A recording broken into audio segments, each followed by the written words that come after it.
Now, victims of the contaminated blood scandal will receive legal support ahead of a public inquiry following a government U-turn. It comes days after victims were told that they would not get financial support to help prepare for the hearing. More than 7,500 people were infected with HIV and hepatitis C by contaminated blood products imported from the US in the 1970s and 1980s. Well, our health correspondent Paul Kelso has been following the story closely and is here now. So this does essentially mean that those affected will be able to get this advice, will be able to get this support and aren't going to have to fundraise to do it. Yes, that's right. We're in the consultation period ahead of a public inquiry that has, some of these victims will tell you, has been 30 years coming. The Prime Minister announced it last year. We got the name of the chairman at the start of this year, and he is currently working on the terms of reference. And there are numerous groups of 7,500 people infected. Around 2,500 of those have died subsequently, so many affected, lots of different kinds of cases, the majority of them haemophiliacs, but some people infected with both HIV and hepatitis C, some people who were given products they didn't even need. So lots of different types of cases that need to be reflected in the terms of reference. They want legal cover. Many of them are on benefits or people having to work. These are not people who've got stacks of money.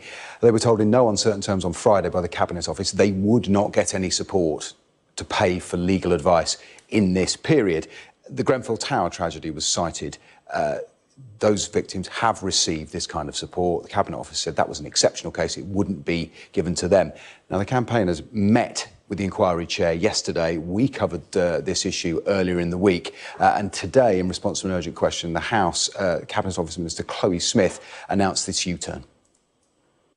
In addition, Mr. Speaker, I can confirm that ministers have decided that reasonable expenses properly incurred in respect of legal representation for the purpose of responding to the consultation of the infected blood inquiry on the terms of reference prior to the setting up date will be awarded.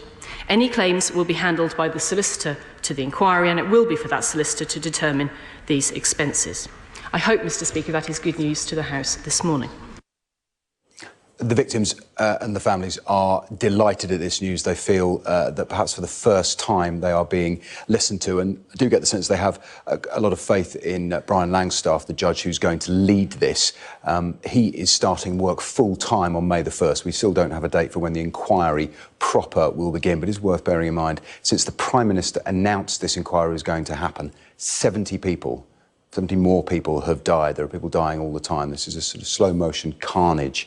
It's delivered at the hands of the NHS in something that's acknowledged to have been a mistake, but still not got to the bottom of it. So the victims want to get on with this as soon as they can. Understandably. Paul, thanks very much.